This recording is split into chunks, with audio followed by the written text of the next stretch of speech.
Hello there. In this video, we're going to go over IVs or individual values, why they are important, and how to figure out each of our pals' individual value with the help of calculators. Now, individual values are basically what makes each pal unique, and as such, we can have identical pals with the exact same passives, have very different stats, and thus very different strengths.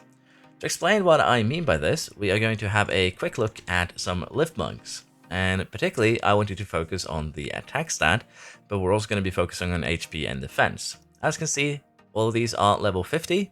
None of them have any passive skills that affect our attack. But the attack of this one is 367, 371, 412, and 431. So all of these have different growth rates for their attack stat. In this case, this guy is ending up at 431, but none of these are minimized or maximized. They're just a good example of how you can see that the IVs have affected the growth rate of, in this case, the attack stat in a pretty, well, major way. The difference between these two are basically 64 points. And if we add by the passes that you usually would do for attack, that 64 points gets multiplied by 84%, it's going to end up with a pretty big difference, and also a pretty big difference in the damage.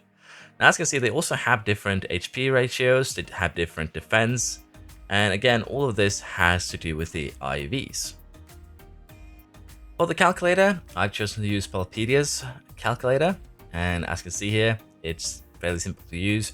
First off, you choose your pal from the list. Next up, you set the level of your pal. You fill in condensation stars if you have any. You fill in pal souls if you have any. Your active skills, your passive skills if you feel the need. And then you go ahead and have a look at the IVs themselves. So remember, HP goes up to 50%, attack goes up to 30%, and defense too goes up to 30%. So right here, we can see what we expect a lift monk at level 50's stats to be without any IV growth at all. So 2,375 health, 362 attack, and 312 defense. Now we can manually just click up here like so, the percentage points, to get to where our lift monk would be health-wise, but there's actually a way easier way to do this, and that's just clicking up here. Instead of calculating stats, we're going to calculate the IV bonus percentage.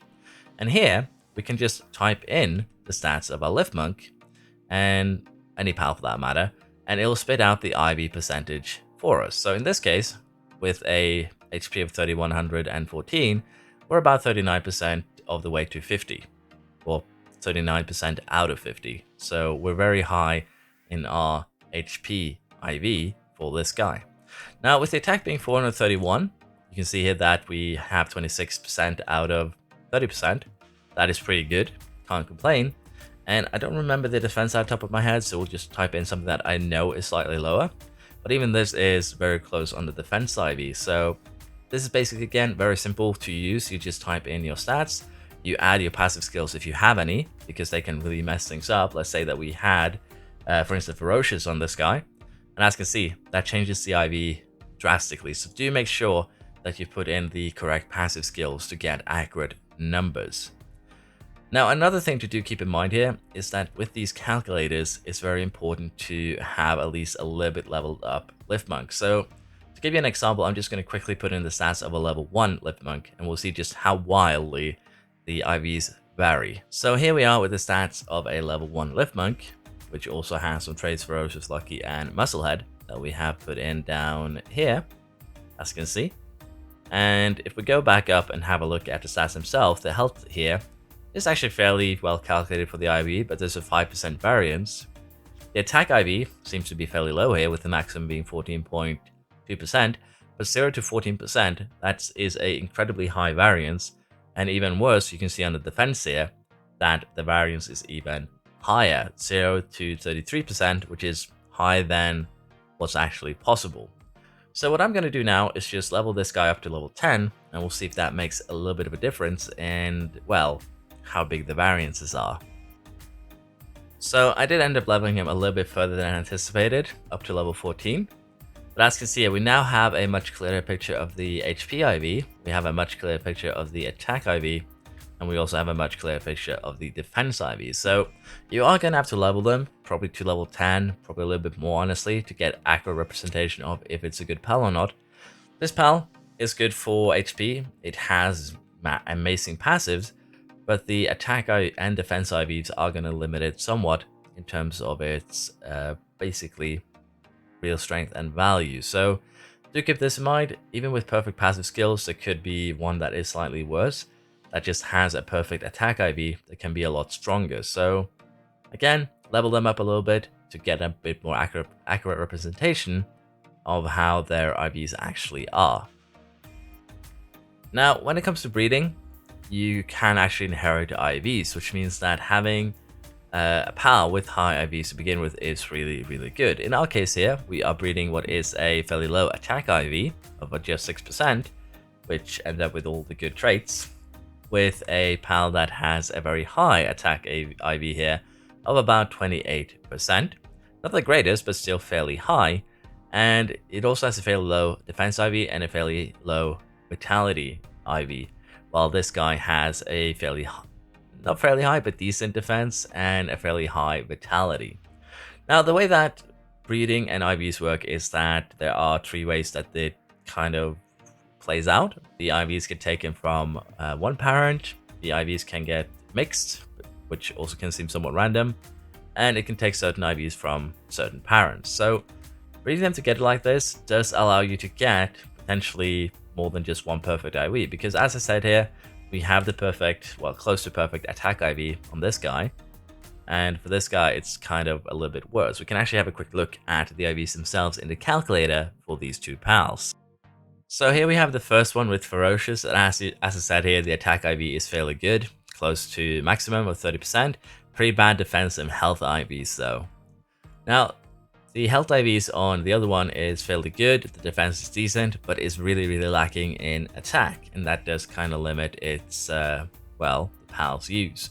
Now, the pal that I showed you earlier, the level 1 pal that we leveled up to level 14, was actually the child of both of these pals. You can kind of see it did inherit that attack IV, and we might as well just take another look to kind of compare. So here we have the child, and as you can see the IVs here, the attack IV was inherited from this one. You can kind of see it very, very easily. In that same vein, you can also see that the HP was inherited as well, but the defense was actually inherited from the other pal. So you can mix and match IVs like this. You're also going to get random results that doesn't really match anything like this at all, but the children will have somewhat take IVs from both parents, and you could end up getting a perfectly rolled one over time if you want to put in the effort. Of course, working on the passives is going to be a little bit of a work afterwards, but as you can see here, the IVs are inheritable. I've seen this with several pals, and as such, you can breed a perfect pal both passive skills wise and also IV wise. It's just going to be one of those extra things that you are going to have to kind of pay heed when you do breathing. And again, to get accurate results here, you are going to have to level it up a little bit. Now, with that in mind, if there's something else that I have kind of forgotten in terms of individual values, please feel free to let me know. This has been just a basic guide giving information, but they can be an incredible boon to decide what is a good pal or a bad pal. And in our case here, breeding pals together for IVs and also passive skills is going to be a long journey, but it's also going to be one of those kind of long-term and max goals that you can set for yourself to get legendaries. In my case, I want to test out the Lift Monk submachine gun versus bosses, which is why I'm doing this. But you can set yourself these different goals, different pals that you want to make work better. Did this kind of with the Pangolin video as well, if you want to have a look at that.